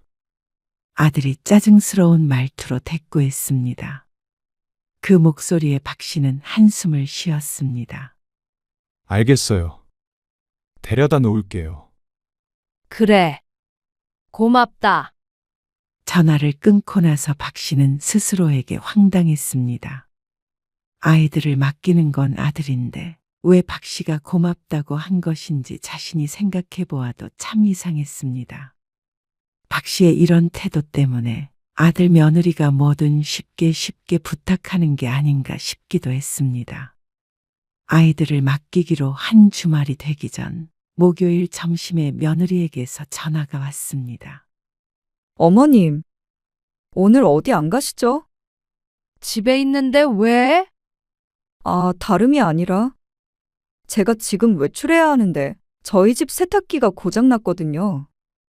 애들도 있고 그러니까 아시다시피 저희 집 빨래가 많이 나오잖아요. 그래서 수리를 신청했는데 오늘 오후 2시 아니면 4일 뒤에 수리할 수 있다고 하더라고요.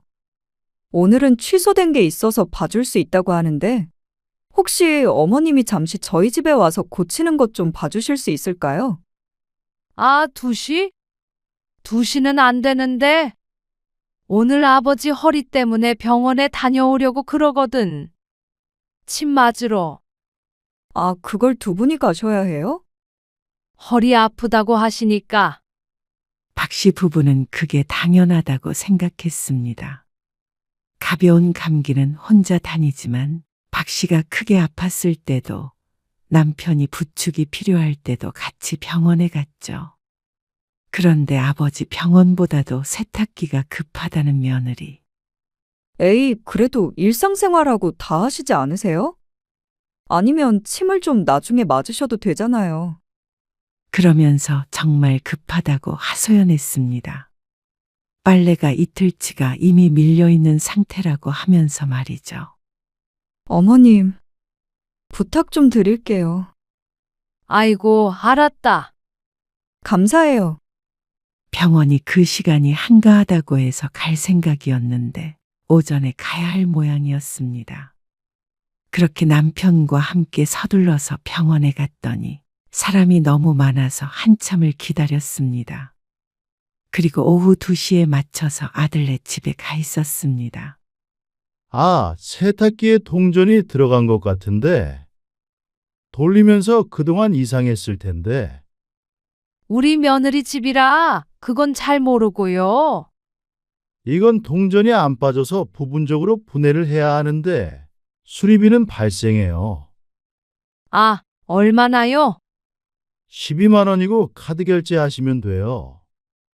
박 씨가 며느리에게 전화를 걸어 묻자 며느리가 대답했습니다. 왜 그렇게 비싸대요? 참 알겠어요. 그럼 어머님이 우선 결제해 주세요. 세탁이 급해서 어쩔 수가 없다면서 며느리는 한숨을 쉬었습니다. 그리고 한참을 기다린 끝에 수리가 완료되었습니다. 좁은 베란다 안에 꽉 끼어 있는 세탁기를 끄집어내야 해서 수리기사는 땀을 한 바가지 흘리고 있었죠. 그리고 수리를 마치고 문단속을 하고 나왔습니다. 며느리가 얼마인지 알았으니 알아서 보내줄 거라고 생각했습니다.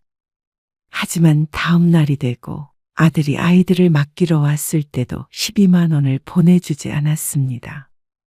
며칠 전에 세탁기 고침 비용 12만 원 그거 안 줬어. 혹시나 잊어버렸을까 싶어서 아들에게 물었더니 아들이 바쁘니까 나중에 보내주겠다고 했습니다. 하지만 또 며칠을 기다려도 송금이 되지 않았죠. 그래서 박 씨도 그냥 있기로 했습니다. 자꾸만 돈 달라고 재촉하고 싶지도 않았고 아들네에게 쓴 돈이 아깝지 않았습니다. 그리고 이때까지만 하더라도 아들네와의 사이는 가깝다고 할 수 있었습니다. 박 씨 부부에게 효용 가치가 이래저래 충분히 있으니까 말이죠. 하지만 몇 년 뒤 박 씨 인생에서 많은 것들의 변화가 찾아왔습니다. 평생 번 돈은 대부분 아들에게로 들어간 상황에서 박 씨의 남편은 큰 병에 걸렸습니다. 췌장암에 걸렸는데 전이가 돼서 입원과 퇴원을 반복하다가 결국 세상을 떠났죠. 그동안에 들어간 병원비로 박 씨에겐 노후 자금이라고 할 만한 것이 많이 남지 않게 되었습니다. 집에는 대출까지 있었습니다. 남편 보험금으로 좀 갚기는 했지만 그래도 빚은 빚이었습니다. 그리고 그렇게 되니까 자식도 전보다 더 멀어지게 되었죠. 남편이 살아있을 때까지만 하더라도 차례를 지냈는데 남편이 죽자마자 아들은 차례를 지내지 말자고 했습니다. 아버지 제사는 납골당에 가서 인사하는 걸로 대체하자고 했고 말이죠. 그리고 아이들은 이미 커서 맡길 일이 많지 않다 보니까 명절에 잠깐씩 보는 것 외에는 만날 일이 많지 않아졌습니다. 아니, 아들 며느리가 더 이상 박 씨를 찾지 않았죠. 이번 명절에 오냐? 아, 아니요. 이번에는 저희가 어딜 좀 가기로 해서요. 70이 넘어 혼자 된 어머니를 챙길 만도 하지만 아들은 그러지 않았습니다. 아이들이 어릴 때는 나았습니다. 적어도 자식 손주들은 자주 봤으니 말이죠. 박 씨는 외로워졌습니다. 다른 며느리들과 박 씨의 며느리를 비교하면서 안심하곤 했었는데 박 씨의 아들 며느리도 다른 사람들과 크게 다르지 않았습니다. 도움이 필요할 때는 부담스럽다는 이유로 외면했죠. 임플란트 하셔야 해요. 부분적으로 틀니도 하셔야겠고요. 치과 열심히 다니시지 그러셨어요. 어느 날 치아와 잇몸이 너무 아파서 참다 못해 방문한 치과. 의사에게 무척 달갑지 않은 말을 들어야 했습니다. 임플란트라는 말이 노인들에게 가장 무서운 말 중 하나였습니다. 돈이 얼마나 들어요 그러면? 300만 원 정도 생각하셔야 해요. 기간도 좀 걸릴 거고요. 아, 300만 원이요. 그렇게 큰 돈을 치과에 쓰기가 너무나 아까웠습니다. 하지만 오죽했으면 박 씨가 자발적으로 치과에 찾아갔을까요? 그날은 그냥 돌아왔습니다. 300만 원이라는 돈이 너무 큰 부담으로 다가왔습니다.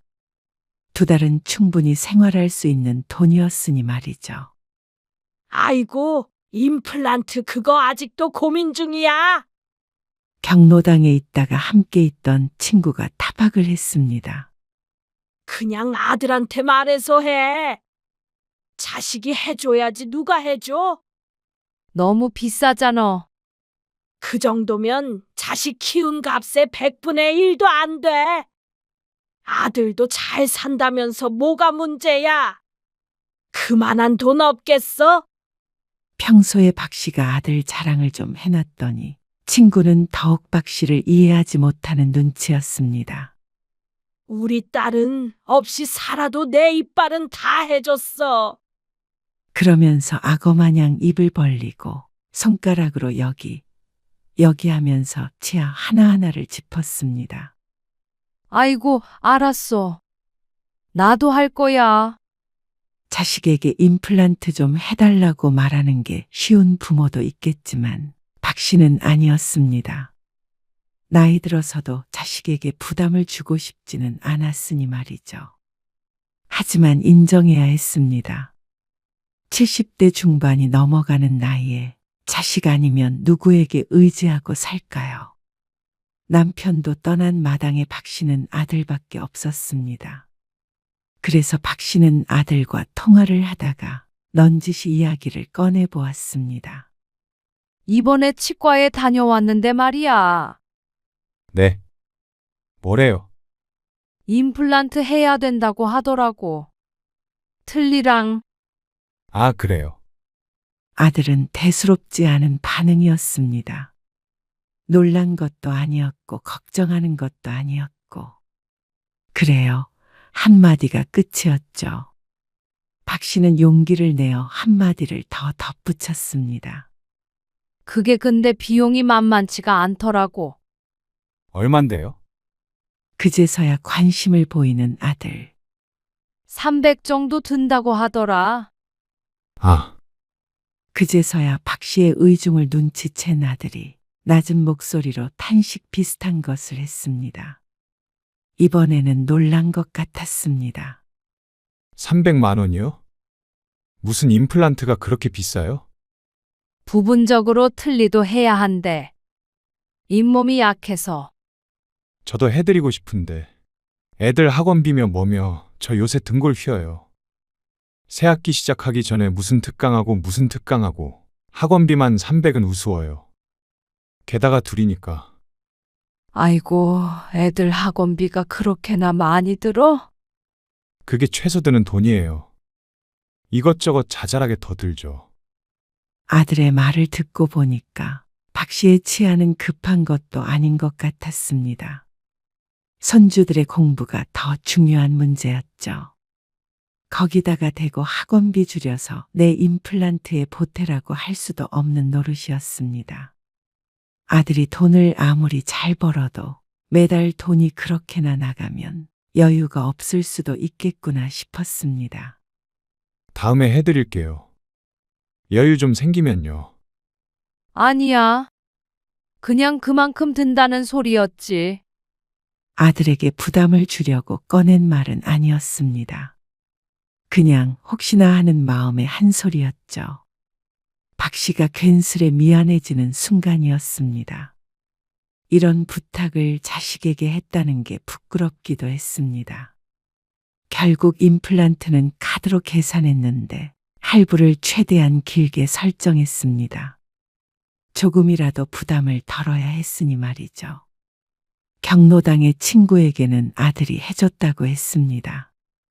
이러쿵 저러쿵 설명하는 것도 구차해 보여서였습니다. 그런데 그날 이후로 아들은 박 씨가 병원에 간다는 말에 무척 예민해졌습니다. 아니, 박 씨는 그렇다고 느꼈습니다. 박 씨는 어느 날 갑자기 어지러움을 느껴서 동네 병원에 들렀다가 정밀 검사를 권유받았습니다.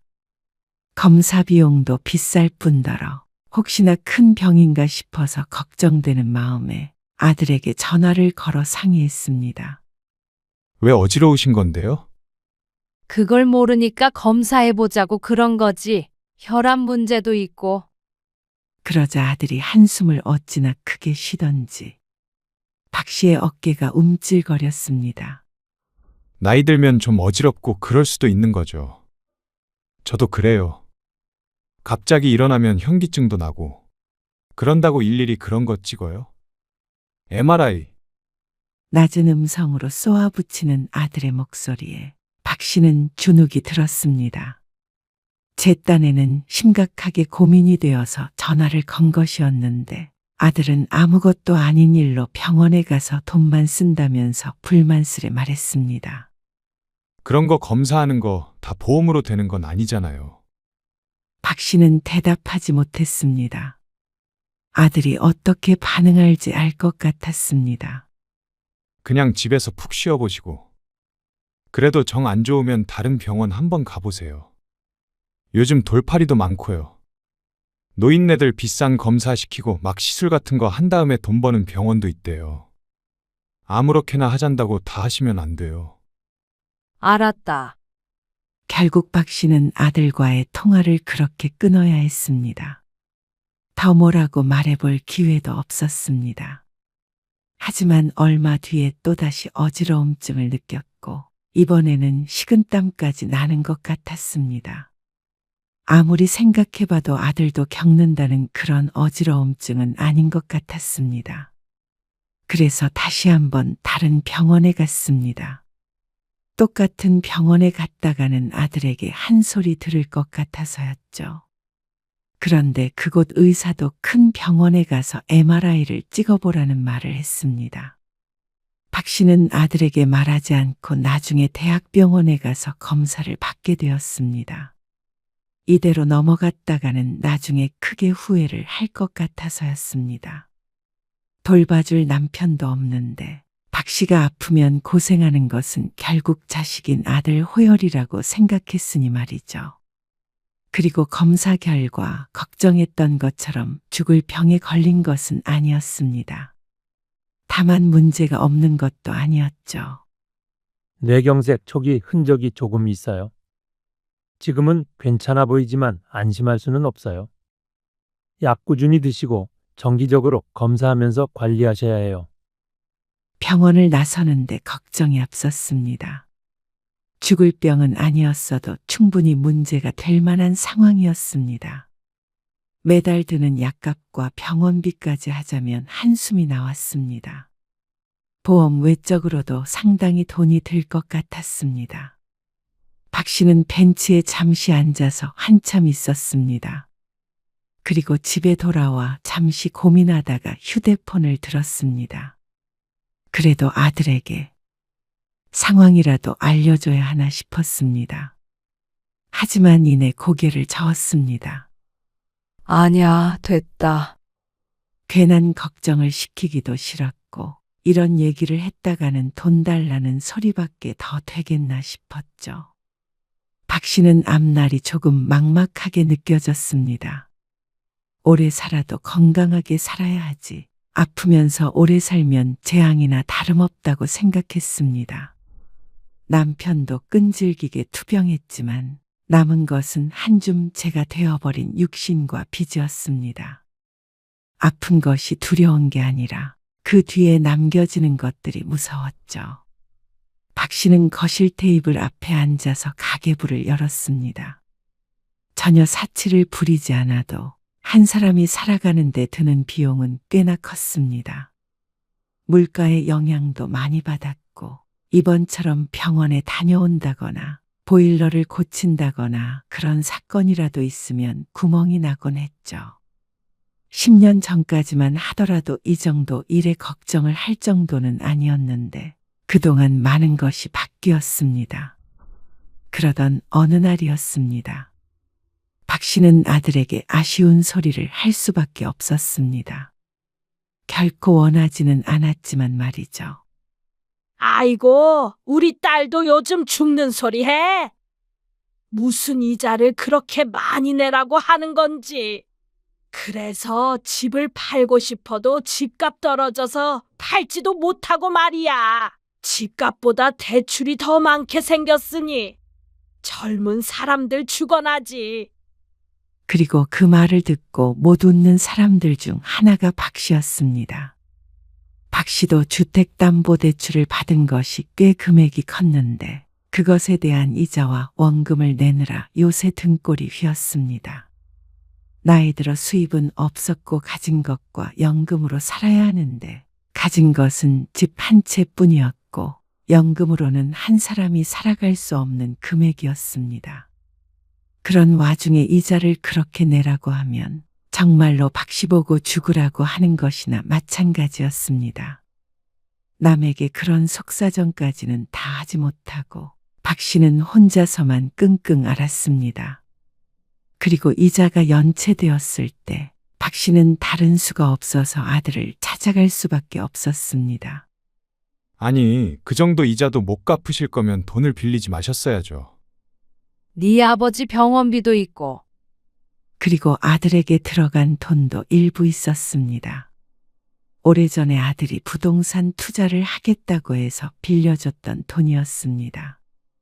사실상 준 것이나 마찬가지였죠. 그 당시 상황을 아들도 충분히 알고 있었습니다. 담보대출을 권유한 것도 아들이었으니 말이죠. 그런데 이제 와서 그런 일은 다 잊었다는 듯이 박 씨를 탓하고 있었습니다. 얘기만 들어보면 꼭 박 씨가 그 돈을 허튼 데 쓴 것처럼 말이죠. 박 씨는 이를 꼭 깨물었습니다. 남편이 낫고 나면 그리고 아들네가 사정이 좋아지면 충분히 갚을 수 있는 돈이라고 생각했습니다. 하지만 남편은 죽었고 아들은 그 뒤로도 몇 차례 손을 벌렸습니다. 그리고 사정이 나아진 뒤에도 한 번 떠난 돈은 다시 돌아오지 않았습니다. 이자 못 갚으면 나 함께 생겼어. 내가 오죽하면 널 찾아왔겠니? 아들에게 부담을 주는 것은 박 씨로서는 정말로 하고 싶지 않은 것이었습니다. 거절을 당했던 일도 여러 차례 있었지만 그보다도 내가 사랑하는 아들에게 짐을 지워주고 싶지 않은 마음이 컸습니다. 특히나 집 문제처럼 큰일은 말이죠. 하지만 이 나이에 정말로 길거리에 나앉을 수는 없었습니다. 차라리 얼른 그 집을 팔아버리세요. 그래서 작은 집 벌세라도 구하면 그게 나을 수도 있어요. 아들의 말에 박 씨는 할 말을 잃었습니다. 집을 팔려면 팔겠지만 그렇게 급하게 팔려면 헐값이어야 했습니다. 그러면 대출을 갚고 남는 돈으로 집을 구하고 앞으로를 살아가야 했습니다. 대출을 갚아야 하는 입장도 힘들긴 했지만 내 집이 있고 없고는 비참한 정도가 달랐습니다. 그리고 박 씨가 이렇게 아들을 찾아온 이유는 있었습니다. 지금 박 씨의 상황이 옛날 아들의 상황과 별반 다르지 않기 때문이었습니다. 그때는 아들이 하도 힘들다고 해서 박 씨 부부가 돈을 대줬었습니다. 그래서 결국 아들도 이렇게 일어설 수가 있었던 것이었죠. 물론 나도 이렇게 했으니 너도 똑같이 해라. 이런 신보는 아니었습니다. 다만 자식이라면 부모가 자식에게 했던 것만큼은 아니더라도 최소한의 책임감은 있을 거라고 생각했습니다. 저희도 애들 대학도 보내야 하고요. 보이는 것처럼 그렇게 여유롭지는 않아요. 어머님. 며느리의 말에 박 씨가 아들네 집을 둘러보았습니다. 40평이 넘는 아파트, 수백의 학원비, 그리고 집이 경매에 넘어갈 것 같은 부모. 참 어울리지 않는 조합이었습니다.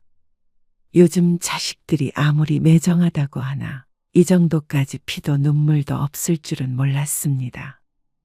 그런데 그때 아들이 땅이 꺼져라 한숨을 쉬며 말했습니다. 일단 몇 달은 저희가 도와드릴게요. 근데 제가 말했던 것처럼 집을 얼른 팔아보세요. 부동산 경기가 안 좋아 자신들도 손해가 크다면서 앞으로도 더 떨어질지도 모른다고 경고까지 해주었습니다. 박 씨는 아무 말 없이 앉아 있었습니다. 그런데 며느리가 박 씨에게 결정타를 날렸습니다. 그런데 어머님, 이제 곧 80 되시는데 이렇게 노후 대비가 안 되어 있으실 줄은 몰랐어요. 저희는 그렇게 생각해요. 결국 나이 들어서 돈 없는 건 본인이 책임져야 하는 거죠. 열심히 노후 준비한 사람들?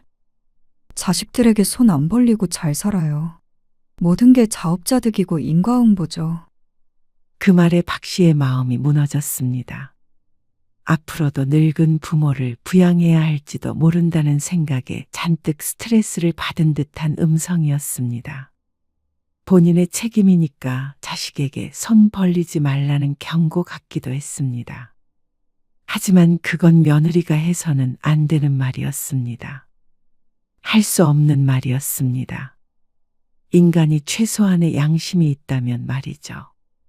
아들 결혼할 때 지원해줬던 것, 그동안 모아뒀던 돈, 적금 등등 최소 수억이었습니다. 아들 며느리가 없었더라면 박 씨가 지금 쥐고 있어야 할 돈 말이죠. 그걸 홀랑 벗겨먹고는 이제 와서 인과응보니 자업자득이니 하는 괴상한 말을 하는 며느리 때문에 박 씨는 와르르 무너졌습니다. 우리가 그 돈을 다 어디다 썼는데, 호열이 너 하나 잘 되라고. 박 씨가 떨리는 목소리로 말하려 했지만 아들이 말어리를 잘랐습니다. 설마 저 때문이라고 말씀하시고 싶으신 거예요? 오히려 아들이 당황스럽다는 듯한 반응이었습니다. 결국엔 어머니 아버지 선택이셨죠. 근데 아무리 힘들어도 그렇다고 수험생이 있는 집에 합가를 할 수도 없는 노릇이고요. 같이 살면 서로 더 멀어져요.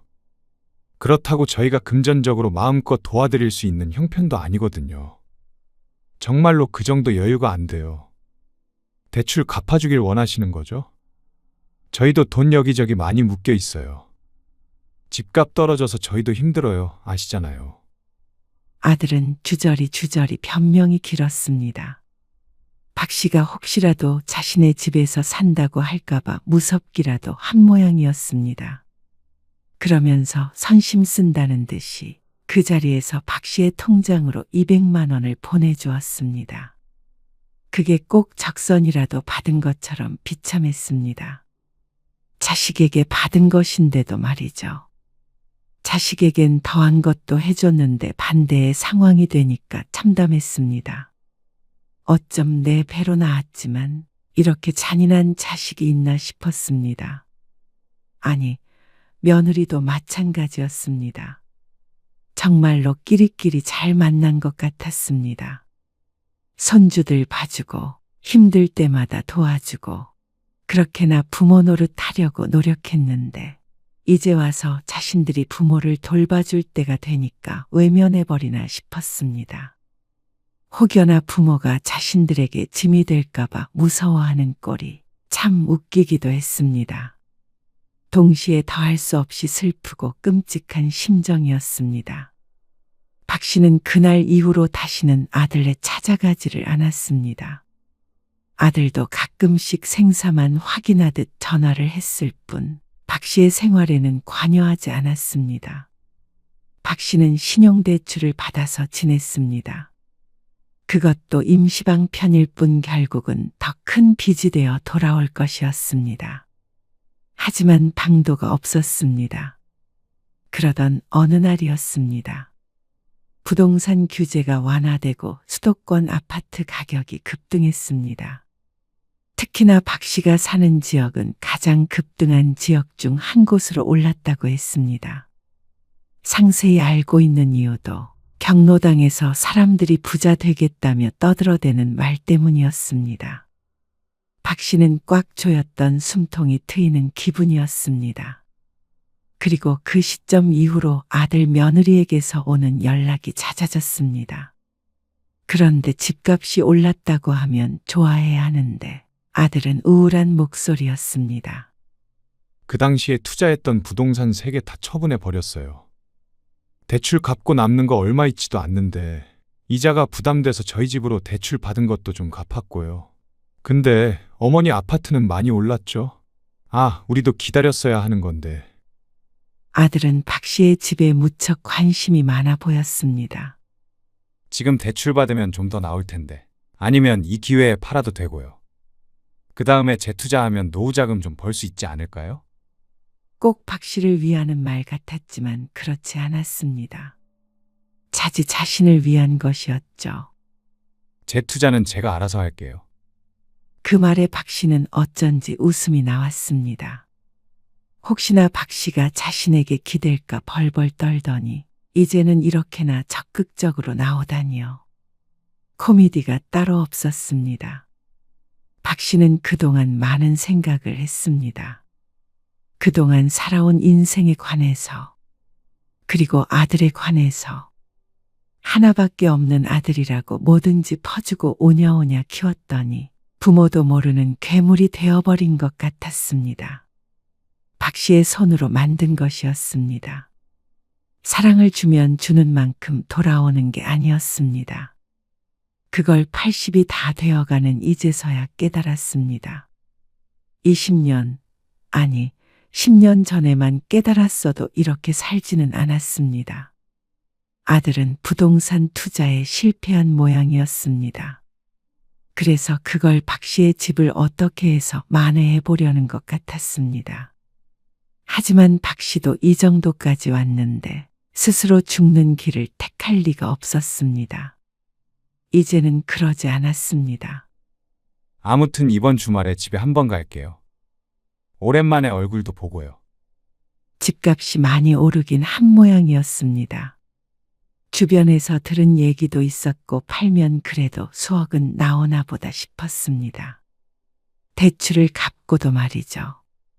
올 필요 없어. 왜요? 준호랑 제인이도 데리고 갈게요. 공부하느라 바쁘다며. 오지 마. 에이, 그래도 할머니 보러 가는 건데요.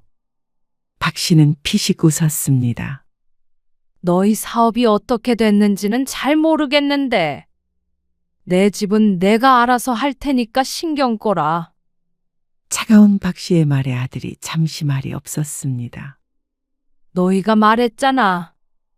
노후는 내 책임이라고. 그래서 이제 나도 내가 스스로 책임지고 살게. 너희한테 봉양하라고 안 한다. 걱정 붙들고 너희도 너희 알아서 살아. 아이, 어머니 왜 그러세요? 엄마한테 해대는 거 하려는 거 아니에요. 돈 때문에 힘들어 하셨잖아요. 그래서 그 걱정 덜어드리려고. 아니, 날 바보로 알아? 내 집 팔고 어디 한적한 시골이라도 내려가련다. 시골이요? 어디요? 어디든 가진 돈으로 혼자 먹고 살 수 있을 만한 곳으로. 박 씨는 이곳에 미련이 없었습니다. 이번이 마지막 기회일지도 몰랐습니다. 아들 때문에 잃은 돈 메꾸어서 떠나고 싶었습니다. 자식도 이제는 없는 셈치고 살고자 했습니다. 그렇다며 더 이상 여기에 있을 이유가 없었습니다. 아니, 파는 건 좋은데 그걸 그렇게 생활비로 다 써버리면 아까운 짓이에요. 아까운 짓을 해서 말년에 빈털터리가 돼도 너네한테 손 안 벌릴 테니까. 너도 이제 부모 피 빨아먹을 생각 그만하고 살아. 피를 빨아먹는다고요? 그래. 피 빨아먹고 나 몰라라 한 자식에게 내가 앞으로 한 푼이라도 내어줄까? 어머니, 그런 게 아니고. 저희도 그 당시에는 힘들었으니까 그랬죠. 200만 원도 드렸잖아요. 그게 최선이었어요. 200 가지고 명함 내밀지 말어라. 2억을 줬어도 한참 부족한 걸 너는 알 테니까. 그러자 아들이 입을 꼭 다물었습니다. 아파도 병원비 때문에 병원에 가지 말라는 자식. 부모가 이빨도 없이 다녀도 신경도 안 쓸 자식. 집이 경매에 넘어가서 길거리에서 자도치들 배만 부르면 장땡인 자식. 그게 너야. 사업이 잘 안 됐다고? 자업자득이다. 인과응보. 어리 빠진 아들의 표정을 바라보았습니다. 부모 자식의 연은 여기까지 하자. 남들은 집값이 더 오를 것 같다며 지켜봐야 한다고 난리였습니다. 그런데 박 씨는 어느 정도 오르자 미련 없이 팔아버렸습니다. 그리고도 진 돈은 상당했습니다. 그리고 박 씨는 여동생 부부와 친척 몇이 있는 고향으로 내려갔습니다. 그래도 완전히 혼자는 아니었죠. 어쩌면 나에게 바라는 게 없는 그 정도 관계가 부모 자식보다 훨씬 나았습니다. 박 씨의 삶은 전보다 훨씬 나아졌습니다. 당연했습니다. 시골에 있는 작은 아파트는 몇 천이면 샀습니다. 물론 새 아파트는 아니었지만 말년에 10년 정도 살기에는 딱 좋았습니다. 그러고도 병원비며 생활비며 혼자서 소소하게 살아갈 만큼은 있었습니다. 물론 사람마다 생각이 다르기에 크다면 크고 작다면 작을 수 있는 돈이었습니다. 하지만 박 씨에게는 충분했습니다. 연금까지 잘 이용하면 자식에게 끝까지 손 안 벌리고 살 수 있을 것 같았습니다. 좀 더 젊은 나이였다면 더 막막했을 수는 있겠지만 말이죠. 언니, 좀 걸으러 가자. 걸어서 7, 8분 거리에 사는 여동생이 찾아왔습니다. 금방 나갈게. 박 씨는 일주일에 5번은 걷기 운동을 했습니다.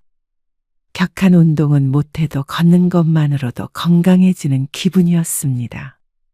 나가기 전 거울을 보니 예전보다 훨씬 편안한 얼굴이 비쳤습니다. 아들과는 연락하지 않고 지내고 있었습니다.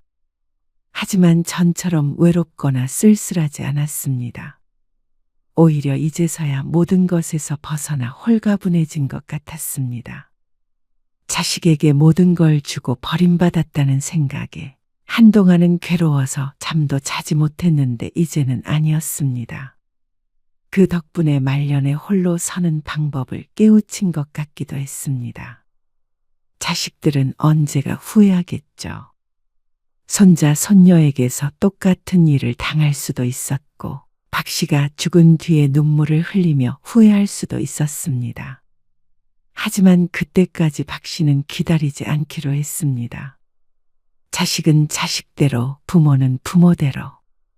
이제는 내 삶을 살아갈 시간이라고 생각했습니다. 며느리가 했던 말대로 내 삶은 내가 책임지는 것이니 말이죠.